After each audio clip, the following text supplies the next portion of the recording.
Good morning, everyone. It's Terry Johnson, hoping you can hear me fine. Thanks for being here today.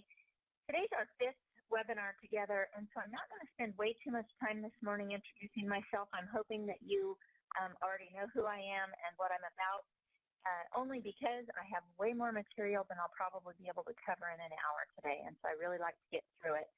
Anyway, my market is in Tracy, California. I've been a realtor for 26 years. This year, just about to embark upon my 27th year, and my sales history has all been in Tracy, California. I've been a ninja since 2001, so 15 years of my business has been under the tutelage of the Ninja Selling program, and I teach it because it absolutely works. Let's give credit where credit is due. Larry Kendall is the founder of the company in Fort Collins, Colorado that founded Ninja Selling, and the company is called The Group Incorporated, and the teaching material that he put together is called Ninja Selling. And if you feel like I'm rushing you today, please don't. If you've been with me, I've kind of chit-chatted in the beginning on all of our webinars, but again, today only having 1 hour, I really want to jump into the material.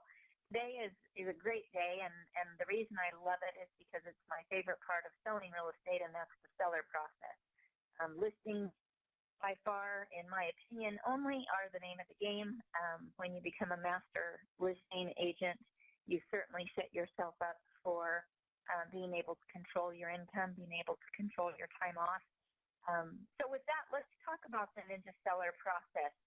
Question, curious what you think the single most important factor is in getting a home sold. And if I was face-to-face with you, I know exactly what most of you would be saying: price, location, condition, and those are all right, but they're not the single most important factor in getting a home sold. The single most important factor in getting a home sold is the seller's ability to make a decision, because you can have a house that's priced right, that's in the right location, all those things, but if the seller can't make a decision, you don't really have a seller. And again, if I was face to face with you, I would ask for a show of hands. How many of you have ever had a seller that isn't a seller? And my own hand would be raised, of course, because as much as I love listings, I have certainly jumped into a listing appointment and taken the listing when it was overpriced, when the seller couldn't make a decision, when the seller wasn't really a seller.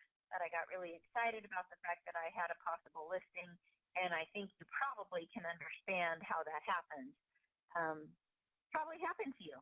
So there are other decisions, though, that sellers do have to make, and if you were thinking price, condition, showing availability, contract acceptance, and then, of course, us, those are just a few of the many decisions that a seller has to make.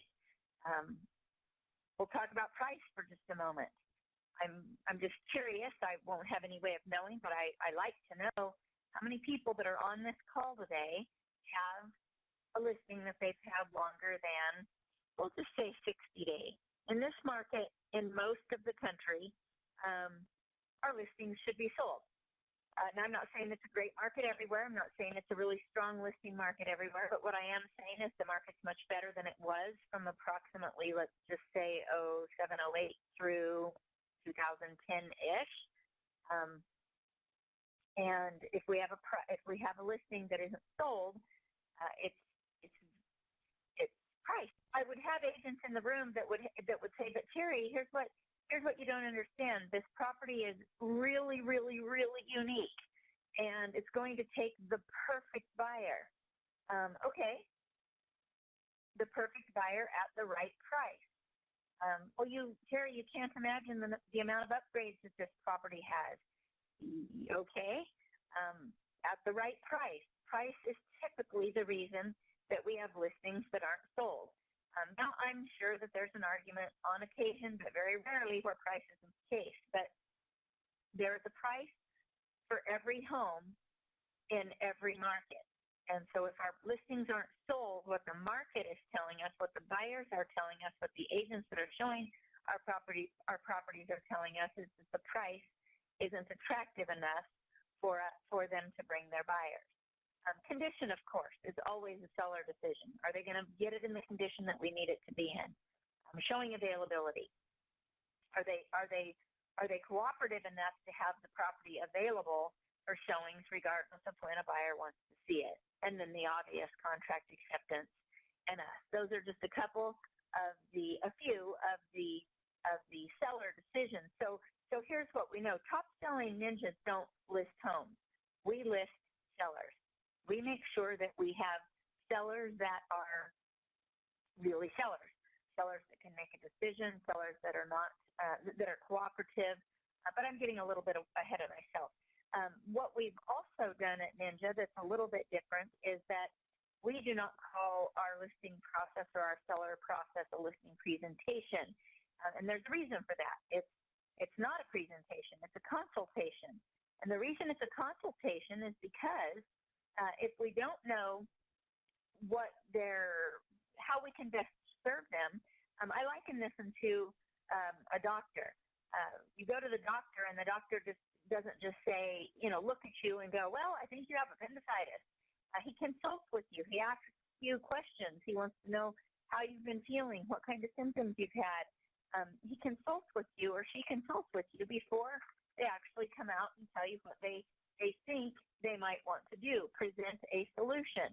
So if you have your CDPE, which is the Certified Distressed Property Expert designation, you're probably already aware of this, but for those of us that don't, during that CDPE designation class, they have an assessment tool, and it's their formula for knowing if they really have a seller or don't have a seller.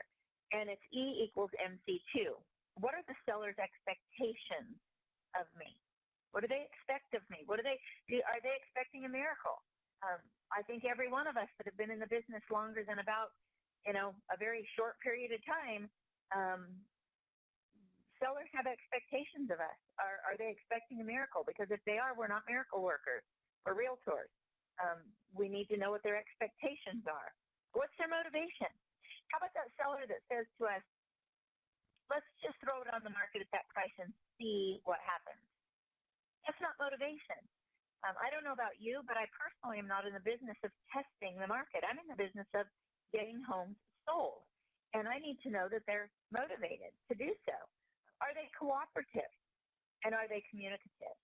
In a great book, it's really a great life book, but a great business book as well, called Crucial Conversations. In this book, the authors talk about what constitutes a crucial conversation. I find it interesting that at one point I was teaching this class, teaching this section, and I had somebody that worked at Willow Creek Church in Chicago, Illinois, and they said they were on staff there. And they said, we had to read this book. Anybody that was on staff there had to read this book. I have another coaching student in Grand Rapids, Michigan, and he said he and his wife read this book together. It's a great life book, but it's also a great business book. Here's what the authors say constitutes a crucial conversation. The stakes are high. There's a difference of opinion. And emotions are high. Does that ever happen in real estate? Only almost every single time we're on a listing appointment. Stakes are always high. It's one of the largest investments most people are dealing with. There's often a difference of opinion, the market and their opinion. And of course, emotions are high even in a perfect situation. When somebody's selling their home, it is so stressful. I don't laughingly say this. I mean it with all sincerity. As realtors, we should have to move every 2 or 3 years to be reminded of what our clients are going through when they are selling their home. The emotions are very high, as they are in life. Great book, Crucial Conversations. Another one of their points is that typically the people that we're dealing with will, especially if it's a distressed sale situation, we will either see signs of violence or silence, meaning anger or, keeping their mouth shut. Our job is to make it safe and to make it clear. We are in we are in a position that if folks are confused, they'll make a bad decision. Confused sellers don't sell, or confused sellers, if they have an agent that doesn't have a good system, their home won't sell.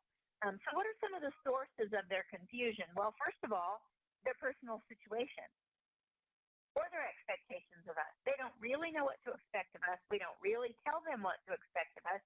But how about their personal situation? How did they get themselves in this situation in the first place? Well, first of all, what if it's a foreclosure or a short sale? What if it's a divorce? What if it's an unhappy personal situation? That's a source of confusion. But how about neighbors' list prices? Neighbors typically, oh, well, Terry, you want me to list for $200,000, but the neighbors have had theirs on the market for 6 months at $250,000. Right, exactly. But they don't understand that it being on the market at $250,000 and not selling is really not really a seller. It's our job to bring them to clarity. How about appraisals and other realtors? Appraisals are historic in nature. At best, appraisals in a neutral market or a declining market don't hurt us nearly like they're hurting us these days if we're in an appreciating market or a very strong market. So certainly, appraisals can cause confusion, as can other realtors. Somebody that comes in right before you or right after you and says, oh, I can get you that price, whatever that price is that they want, not really telling them the truth, but telling them what they want to hear. So our suggestion is to find a way to bring them to clarity, because clear sellers sell, just like I said last time we talked, clear buyers buy. Some of the sources of clarity might be to bring a calendar with us, a time schedule to show them. Showing is always better than telling. Show them, well, here's today. Here's the average days on market, which puts us at December 11th. Is that going to work for you? Show them on a calendar what the time schedule looks like. Show them their odds of selling. I'll come back to this one. Show them other listings like theirs. This is called buyerized pricing. Definitely the most time-consuming, but take them out there and show them what their competition is priced at. How about choices and consequences? Well, certainly I could let you list at your price, but if I do, is that going to get you where you want to go on time? If I do, and that doesn't get this property sold within the number of days that you say you'd like to be sold within in order to get where you want to go on time, are you going to leave the house vacant during the winter months? Are you going to increase the insurance because it's vacant? Are you going to leave your spouse and children behind? Choices and consequences. And then lastly, visual pricing tools. I will show you some of these. I'm going to show you one of them right now, but I'll show you many of them as we talk through the listing process. Okay. Let me show you a graph that maybe in the early 90s, if you were to have presented this graph, you might have been looked at as, wow, really, that's good stuff. Okay. In today's market, you better never show up at a house with this, because if you do, it's a sleeper. It's got way too much information. It's got way too much data. But let me show you this exact same graph in my visual pricing tool. I didn't create it. It's the visual pricing tools that I use. But let me show you this exact information in a visual graph. So this or this. Well, let me ask you, and you're talking to the seller, would you like to see the odds of selling? See, because in this particular case, if your home is in Brown's Farm, in the last 12 months of activity, you've got a 54% chance of your home selling. 44 homes have sold, 21 have withdrawn or expired, and 17 are currently for sale. These are your odds. You tell somebody that their odds are 54%, and they're going to be somewhat, it's going to scare them a little bit, okay, because here's what I know. A seller thinks their odds are 100%. You come over, you do what they say, their house sells. The fact of the matter is, That's not how it works, and that's not what their odds are. This is nothing more than the flip side of absorption rate pricing. This is, if you'll continue reading on that first line, their odds of selling are 54%, but if you convert that to a number of sales per month, that's 3.7. There's a 4.6 month supply available. Another way to present this is, well, here we are at October 31st. You want to be where you're going by December 15th, and there's a 4.6 month supply of properties available in your neighborhood. So your odds of getting there are about 54%. This will help most sellers realize the urgency of having somebody that knows what they're doing listing their houses. So just like with the buyer process and the seller process, sellers have fears, and our job is to curb those fears. The seller's three greatest fears are number one, selling the property too cheap, of course, paying us too much, and lastly, the property not selling at all. In this particular market, depending on what type of agent you are and your level of success, most people think that there's no chance of your property not selling in this market, but that's not true. The truth is that there's a really good chance of the property not selling. The national average hovers right around 50%. If you took a look at what was on the market, there are many listings, depending on what size your MLS is, that don't sell. They're either not priced right, their availability isn't they're not available enough for people to get into them.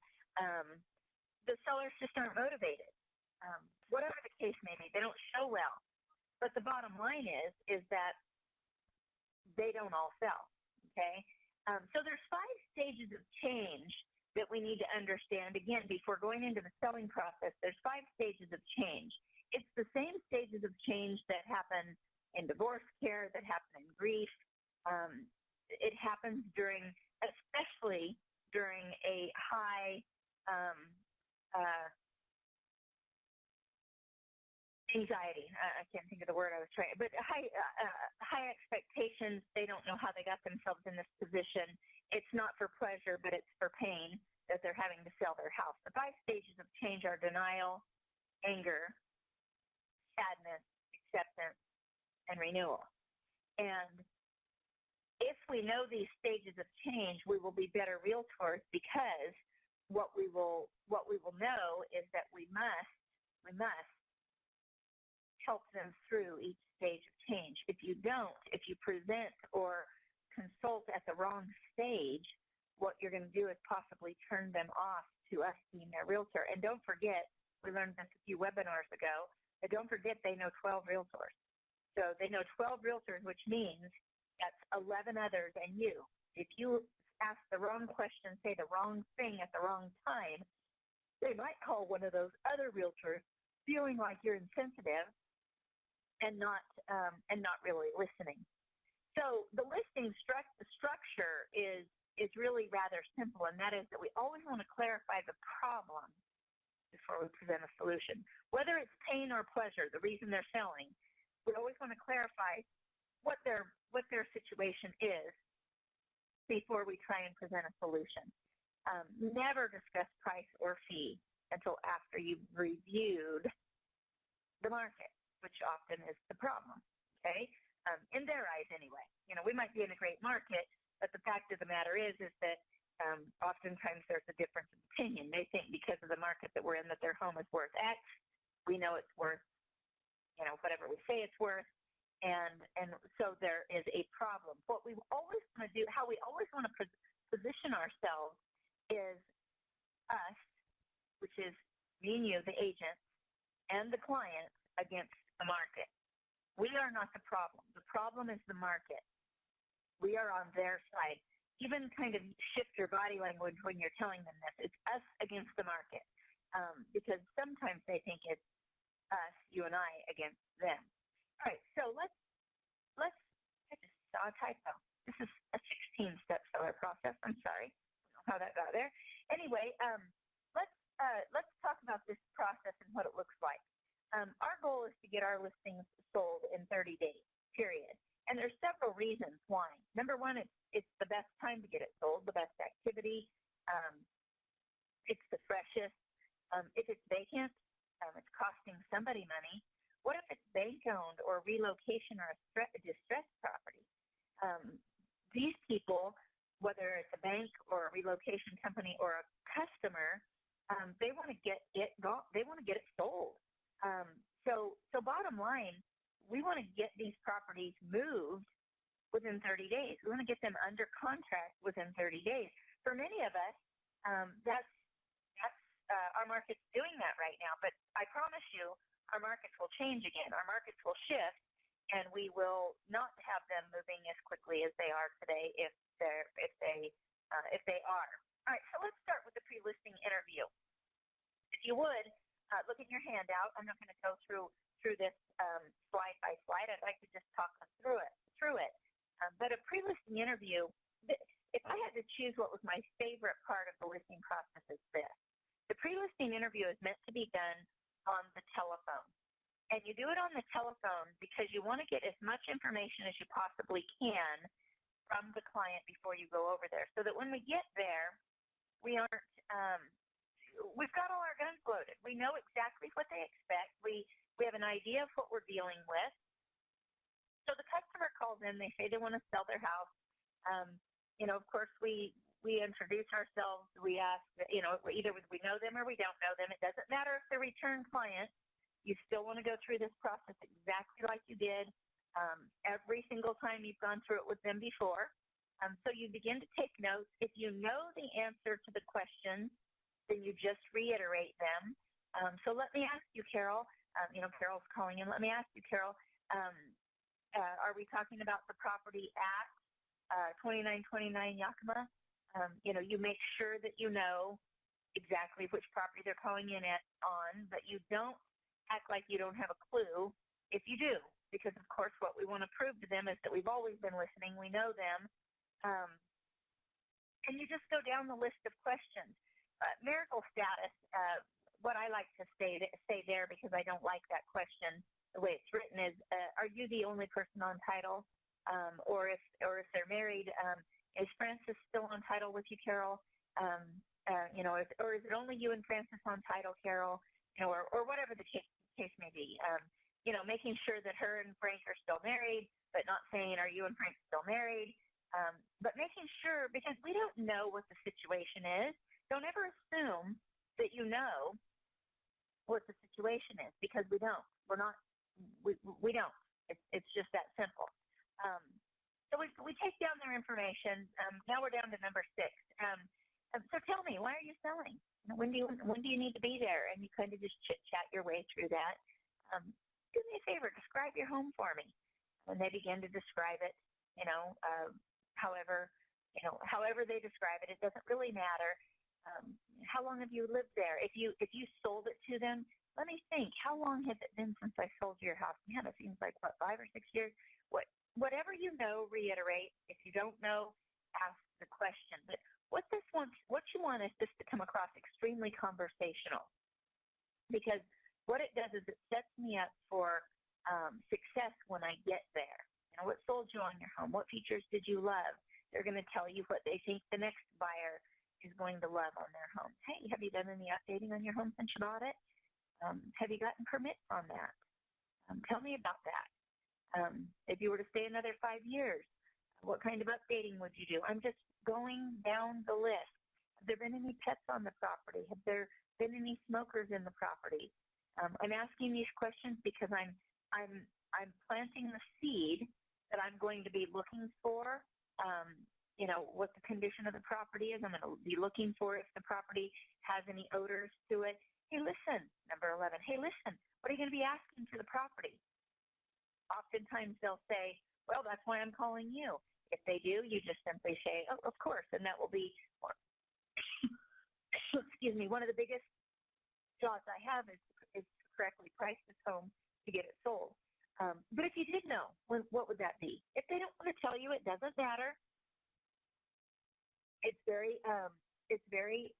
I'm just examining the patient. Do you have a mortgage on the property? Are you current on your payments? What are 3 things that you're looking for in a realtor? I'm going to asking them what they're looking for when I come over. Hey, tell me, are you going to be interviewing anybody else for this position? I'm going to stop here for just a second. Won't waste too much time, but it's one of my favorite questions. I don't really care who they're interviewing, and quite frankly, I don't ask when, the name, and the company. I ask if they're going to be interviewing anybody else, and if they are, I ask them, may I be first? In hopes of them saying, well, in hopes of them saying yes. But if they say why, write this down.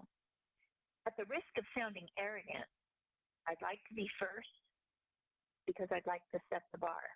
And then I'd like to challenge you for anybody else that you interview that they meet or exceed my level of service. At the risk of sounding arrogant, I'd like to be first because I'd like to set the bar. And then I'd like to challenge you to make sure that they meet or exceed the level of service that I've provided. I'm just going to tell you right now that most agents don't have a pre-listing interview, so they don't ask these questions, and they get there and they kind of just wing it, which is what we do in this industry, not ninjas. We have a process for everything. Number 15, have you considered going for sale by owner? Don't think for a moment that you're planting the seed, folks. Unfortunately, most sellers are smarter than most of our colleagues. They've done their homework. Ask this question, because if they are, I'm certainly going to make sure that I address this in a couple different ways, and I'll show you what those are in just a couple of moments. Anything else I should know about your property? Do you have any questions for me? And then we set up an appointment and explain what happens next. If you're a one-stop listing agent, if you're a two-stop listing agent, there's no right or wrong way. That's not in any way what I'm insinuating. Just let them know what to expect. Do you go once? Do you go twice? Do you walk through the property the first time? Do you take measurements? What exactly do you do? Tell them what to expect. Because when you do, they don't have to wonder if the process, if they don't like the process, they can tell you. They can tell you, oh, I need you to come, and I really need you to come only once. We're only going to be here, and then we're moving Saturday or whatever. The bottom line is that we are making sure that they are aware of what our process looks like, and that's really the goal of this, of telling them what happens next. So you'll notice on number 19, it says pre-listing package. So I'm going to be telling Carol, my hypothetical seller, that Carol, I'll be dropping off my pre-listing package because I'm going to assume she's local. She's not selling from another area. So I'm not mailing it. I'm going to be dropping off my pre-listing package. And all my pre-listing packages, it's fluff, okay? I know, because I've worked with Better Homes and Gardens for a long time, that your company provides amazing material for you. My suggestion to you is simply to go in, and I can't remember what it's called. I want to say Greenhouse, but I'm not sure that's right. That might be your database. But anyway, go into your intranet, your behind the scenes. They have so much stuff for you folks that's already prepared. Just to give you an idea, and this is just mine, there's nothing special about it. It's just fluff. It's nothing more than fluff about what the customer can expect the process to look like. Folks, this is nothing but show. The reason I do this is because I want to be better than the competition. Now, this page right here and one other, I want to stop for just a moment. I love this page. If you don't have this page, create one. Most of you have my website, which is theninjapath.com. Both my buyer and seller book are on there. Find this page. I love this page because it's one of their 2 homework pages. I asked them to have a copy of their loan documents for me, the HOA association, phone number, the amenities list, which I'll show you in a moment, any inspections that they've had done, plot maps, permits, anything, and a key to the front door. If I get there and they've got this page and the one other that I'm going to show you filled out, I know that if I want the listing, that it's probably mine. It continues to go with just more fluff and more fluff. This is the second page. That's their homework page. And this is nothing more than a pretty blank piece of paper that says, tell me everything about your house that you love. They'll tell you what all of the amenities are. And I use this for my marketing, for their brochures, so that I don't miss something that they feel is super important. I'm sure I'm not the only one on this call that has prepared the brochure, gotten it over there, and then they say that you forgot something, and it's something that's so minor in our mind, but in their mind it's not. And so then we have to redo our brochures. So I'd like to get this pre-listing package to them. I like to make sure that they fill out their homework, and I like to make sure that I ask them if they would please to read through it. There's another really huge page, the net sheet. It has nothing on it but the commission. In my world, it's got my company's portion of the commission, and then it's got the co-op's portion of the commission. The reason I believe that our process is so seamless is because we have already done more than most realtors will do ever by doing the pre-listing interview and dropping off this pre-listing binder. And when they ask what our commission is, oftentimes they really just want to know. So put it in the pre-listing binder. There are 3 videos that I now email to them. They're all from davidknox.com. Pricing and staging go to everyone, and David Knox, they're just short 3 to 5 minute videos that you can buy per click on davidknox.com. But the for sale by owner video I use for anybody that says, well, yeah, we actually have kind of considered going for sale by owner. And so then I make sure that I email those videos to them as well. You don't have to use David Knox's. There's several out there. I've just been using these forever. They've been updated. They're awesome. They're short. And most people, if you'll email these to them, will happily review them, knowing that it will help their process. Okay. All right. So that's what's in the pre-listing binder or folder or whatever you want to drop off. I drop that off typically 24 to 36, 48 hours at the most before I'm going over there and ask if there's any way possible, would you please go through this? And they usually do because they're impressed. They see it and they go, wow.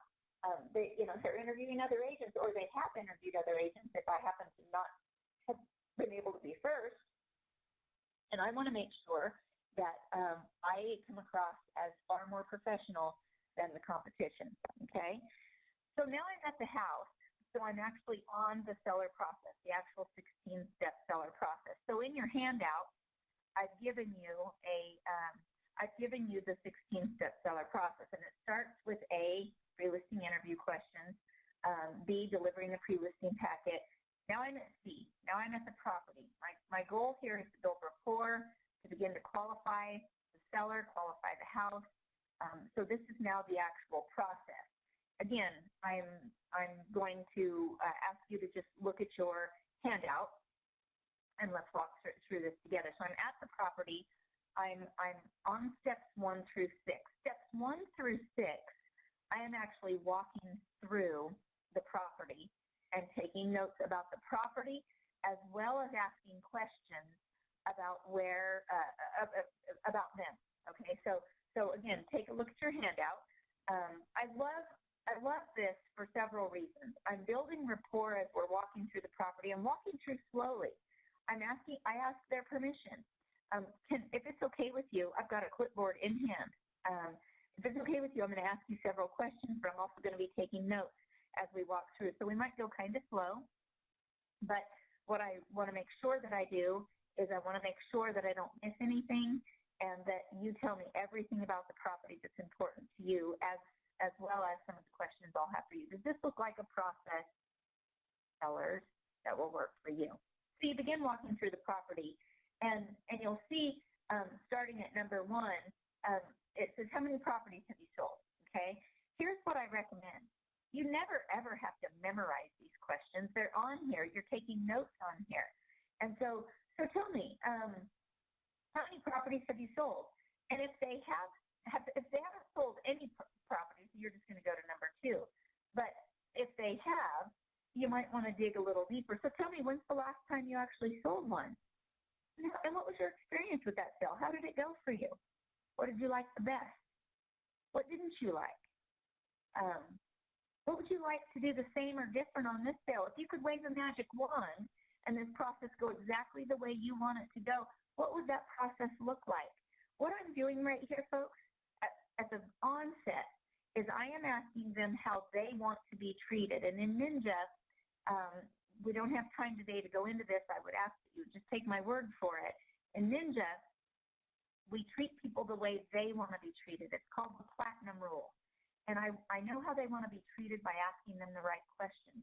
So I'm asking them these foundational or prior learning type questions so that I can figure out how they want to be treated. What do they want this process to look like in a perfect world? You'll notice that number 2, 3, and 4 are review questions. So you don't ask those questions again.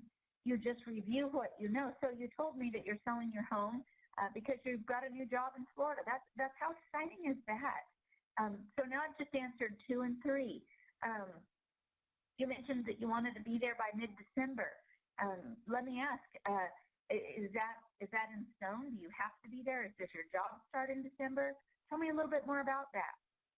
How do you feel about that? How are things going here in the household? I'm just gathering information about them as I'm beginning to process what it is that they're doing and why they're doing it. But what I'm really trying to do is I'm trying to make sure that I understand why they're doing what they're doing and that I'm going to treat them the way they want to be treated. Number 5, don't ever leave this out, folks, especially if they're leaving the area. Hey, out of curiosity, let me ask you, do you have any other properties that you're going to have to sell? Ask this question. They don't know all the time that we can sell their duplex or their apartment complex, or we can help get a referral agent in another city. Make sure to ask this question. But question number 6 is my favorite, and that is, well, we all know the inclusions, exclusions. You know, are you taking that beautiful chandelier? Are you leaving it? You know, are you going to price the house with that? Are you leaving it? But here's what I love about number 6. It's kind of like a floater, is what I call it, and it's a floater because what it is it's a question that you can say, will you be pricing this the house with this carpet, or will you be getting updated carpet? Will you be getting new carpet? Are you going to be pricing the home with all these collectibles everywhere, or will you be starting to pack those up so that people aren't attracted to your collectibles? You know, this is a question where you might ask it 2 or 3 times depending on where you are in the house and the condition of the property. But when you ask that, you definitely want to be certain that they understand that you're in control of the process, they're in control of the decision. Don't you become in control of the decision, okay? You want to be in control of the process, all right? So when we're done with number 6, we go to the kitchen table preferably, okay? Somewhere where we can take care of business. And so now we're sitting down. And if we were all together, folks, we would not be rushing through this process in an hour. In fact, when I teach this in our Ninja installation, we take half a day to go through the seller process, 3 or 4 hours to go through the seller process. This is a process that you should be able to do in their home in about 45 minutes, but certainly takes practice to make that happen. So I'm at number 7. So I prepared a package and had it delivered to you yesterday. Have you had a chance to review it? It doesn't matter what their answer to this question is. All you want to know is, did they get to look at it? Because if they did, you know, they saw what your commission was, you know, that they were probably impressed with the level of service that you were providing. They're impressed, okay? Do you have any I'm on number 8. Do you have any questions regarding the process? When you ask that, oftentimes their questions will be something like, well, we haven't talked about price yet. Oh, of course, price, and you write it down. Anything else? Absolutely. Commission, of course, I'll write that down. Anything else? And you keep saying anything else until they say, no, I think that's it. Well, if you don't mind, I'm going to get to those. They're part of my process, but we're just not quite there yet. So let me ask you this. based on the information that's in the package, do you feel that we're qualified to market your home? Or another way of saying that is, how are we doing so far? So far, so good? I'm just getting their buy-in. I'm bringing them back to the process, asking them to make sure that if I answer all the questions they ask me in the way they want me to answer them at the time I answer them, do they feel that I'm qualified to market the home for them? This is not a question your average agent will ask. Your average agent gets over there and does nothing but set up the appointment, get there with comps, and then it's crazy. They go through the comps, they talk about commission, and they're in and out the door. They aren't treating them the way they want to be treated. They never ask how they really want to be treated. We've already set ourselves so far apart that if we come to terms on what they feel their property's worth and so on, we're probably going to be the agent that gets the job. I love in the middle of number 9 where it says, one of 3 things will happen today. I love this. Master this, period. Here's how it sounds in my world. And I'm not reading from the paper. You'll get to where you just know how to say it. So one of 3 things is going to happen. You've asked them, is it so far so good? Any questions? Can I answer those later? So far so good? So one of 3 things will happen today. And, with a smile, you say, number 1, you're feeling pretty confident. You're feeling that after I've answered all your questions that you might feel like I'm the perfect person for the job. Number 2, you might not feel like I'm doing the job that you'd like me to do. You might feel like, I'm not sure I want to hire her or not. And number 3 is that I definitely will tell you the truth if I can't get this property sold. Because if I can't get this property sold, if I can't help you get where you want to go on time, I have a responsibility to tell you the truth and not take your listing. Folks, when you say this at step number 9, you just set yourself apart. They assume that all of us come in to the appointment, all of us realtors come into the appointment, and we are absolutely, totally going to take the listing. They assume that we're just coming over to do what they want us to do. And the truth is that's not a fact. We want the listing if they're a seller that can make a decision, if they make the availability the way it should be, if the condition is right, if the price is right, and so on. So I roll right out of that. One of 3 things is going to happen today. So we proceed and see where we are. I love that because you've just controlled the process. We're in control of the process. They're in control of the decision. So my follow-up would be perfect. So the bottom line is my mission is to get you to Florida where your new job is on time. Would you like to see your odds of that happening? Would you like to see the odds of getting there on time? And that's when I break out my odds of selling. Now, again, I'll show you the company that I use to produce these visual tools. You use whatever your company has if you have something. It's just the verbiage that I happen to use. But would you like to see your odds of selling? What I like about this is that oftentimes they don't believe they have odds. When I show them what their odds are, all of a sudden I've taken them back. They don't feel like they're in control anymore because they didn't know they had odds. I move straight in to question number 11, and that is, so let me ask, are you willing to list your home at fair market value? At step number 11, make a note. We are now talking price. Most of us for years, if we've been around for a long time, we would go in and we would talk price and commission right off the bat. We'd walk through the door, do a walkthrough, hopefully, but then we'd immediately start talking price. And in our case, we're not talking price till we get to step number 11 of a 16-step process, because what we're doing is building rapport and trying to figure out exactly how they'd like to be treated and what would make them feel like we have their best interest at hand. So when you ask them if they're willing to list their home at fair market value, often they're going to ask you, well, tell me what fair market value is, because I'm not sure if I'm willing to list my house at fair market value. And that's where we would begin to help them understand what fair market value is. like I said in the beginning, I'm talking to my sellers, this is a case of us against the market. The market will determine what the property's worth. So let me tell you how they determine that. Buyers and sellers determine what a house is worth by looking at the market through what we call buyer's eye. They start selecting properties based on bedrooms and baths and amenities and neighborhoods and zip codes and school districts. And later they begin to consider the condition and things of that nature. But for starters, they're looking at bedrooms and baths and pricing and the things that they can search online for.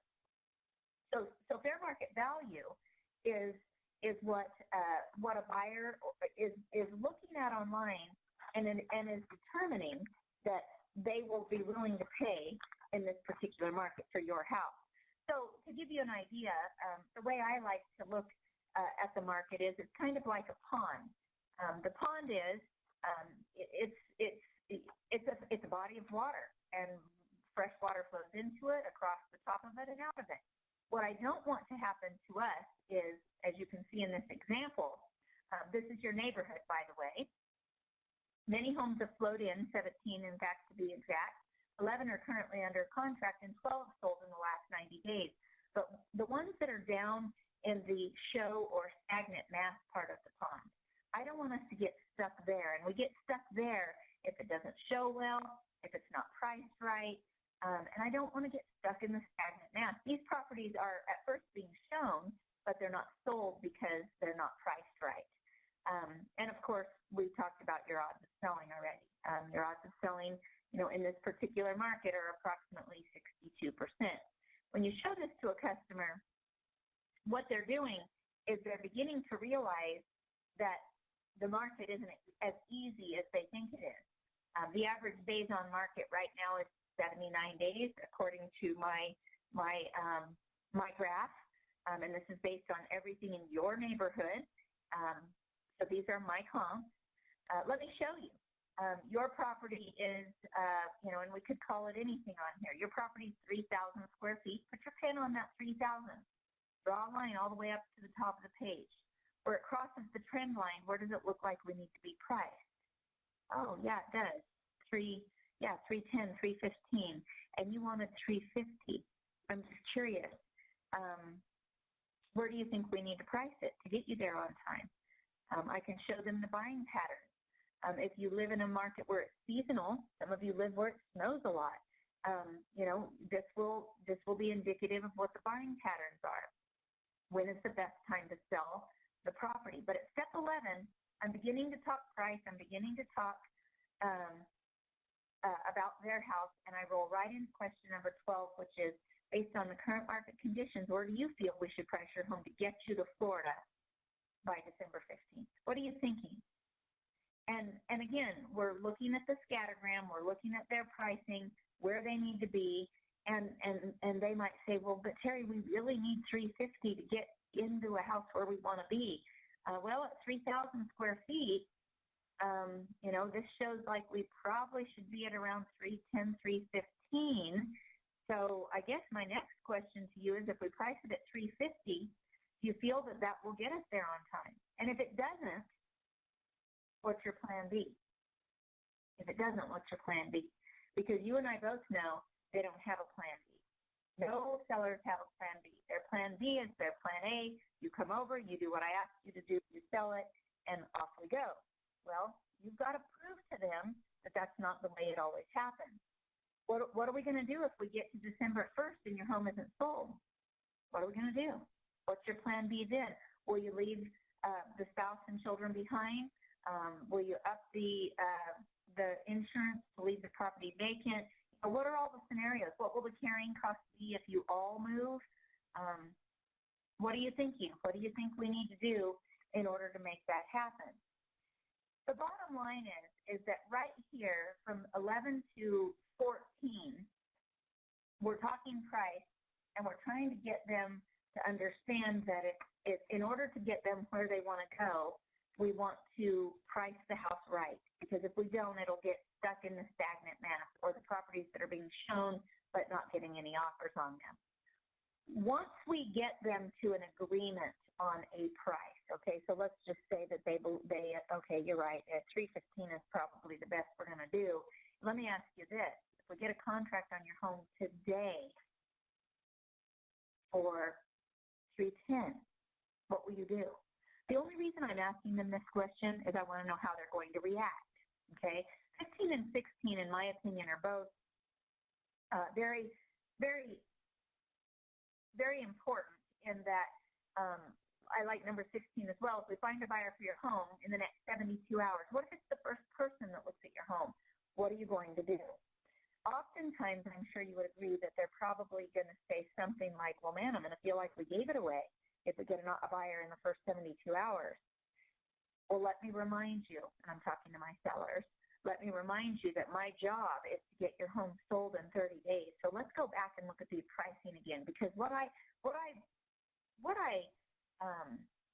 prize myself at, I guess is a good way of saying, is that I'm a master when it comes to pricing houses, and I want to get you where you want to go on time, which means I want to get it priced so it will sell immediately. I don't want it to get stagnant. I don't want buyers to see it and then come back a week later and go, why isn't that sold? So let's go back and look at price again. I want to make sure that they're going to be okay with it selling quickly, because I do price my homes to sell them within 30 days. And if I do that, then I want them to buy in that we've done our job and that it was, in fact, priced perfectly to begin with. What I don't want them to think, and what I might add here at the end if they say something like that, is what I want to be sure of is that you don't feel that we left money on the table, because the bottom line is that we don't leave any of your money on the table. We get the best price that we can get in this particular market because you want to be in Florida by December 15th.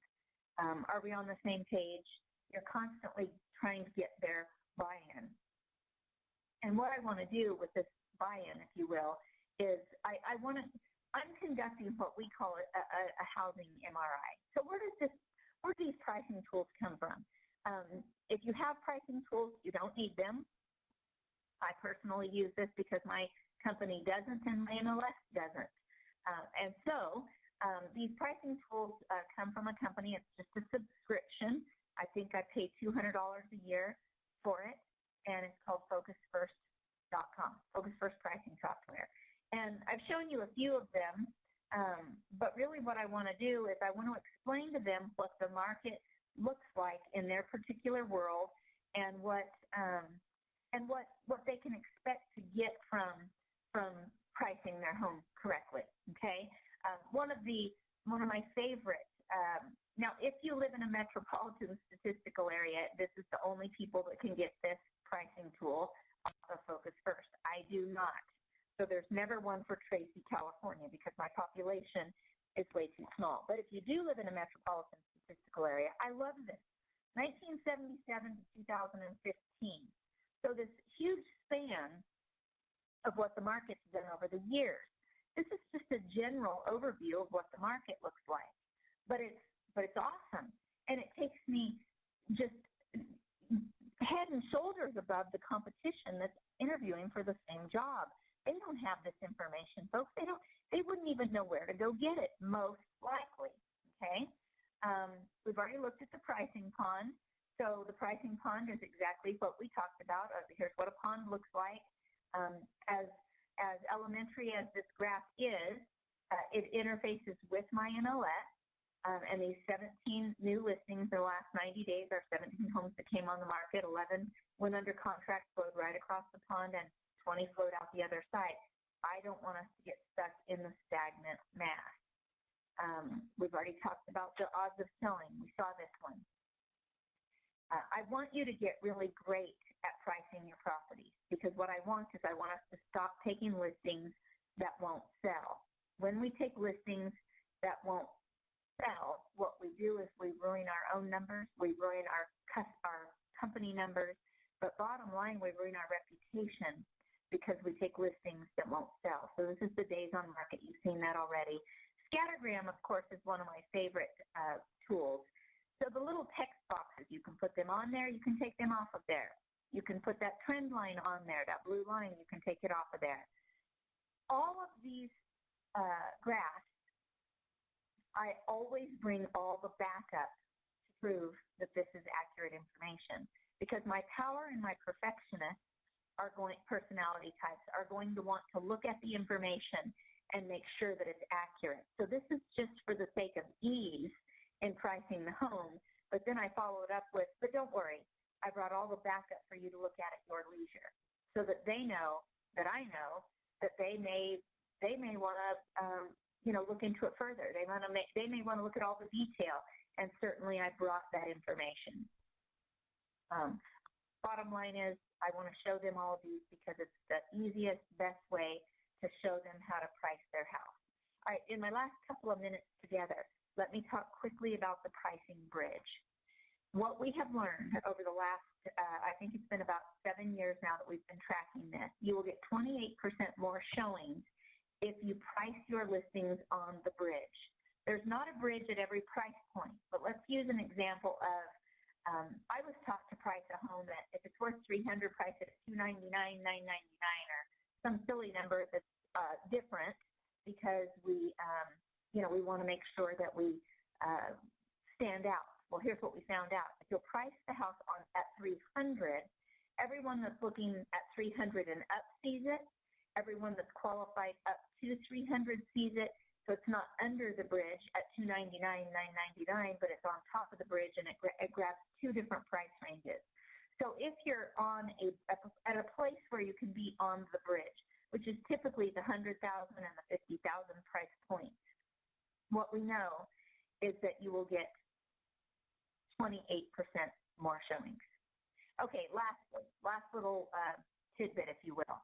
When working with appraisers, if you'll take those pricing tools with you, this has worked brilliantly in our Tracy market, where we're getting multiple offers. Now, it's slowed down a little bit, but we're still getting more than one offer. Appraisals are historic in nature, so they look backwards. Well, take an envelope to the appraisal and just hand it to the appraiser and say, here's some information on how I came up with my pricing. If you have any questions, please don't hesitate to call. Don't try and talk them into something. Just take your pricing, pricing tools, how you came up with it, but also take the front page of the multiple offers that you have received. Because what that proves to the appraiser is that here are all 5 people that wanted to pay list price or higher for this particular property. I know I rushed through this, folks. I only had an hour. I'm doing everything I can to get face-to-face with every single one of you, because I want to give you everything I know about the buyer and the seller and just running our businesses like a business. And here we are at 11 o'clock, and so I am going to now tell you that I'm going to call this a day and tell you that I absolutely, totally appreciate your time and the fact that we spent an hour together, and I will stay on the line if you have any questions. Thank you so much, Michael, for hosting this today and letting all these agents be in attendance. And let me know if you have any questions. Terry, Terri, at ninjapath.com. Email me, look at my website, whatever you'd like. Thank you.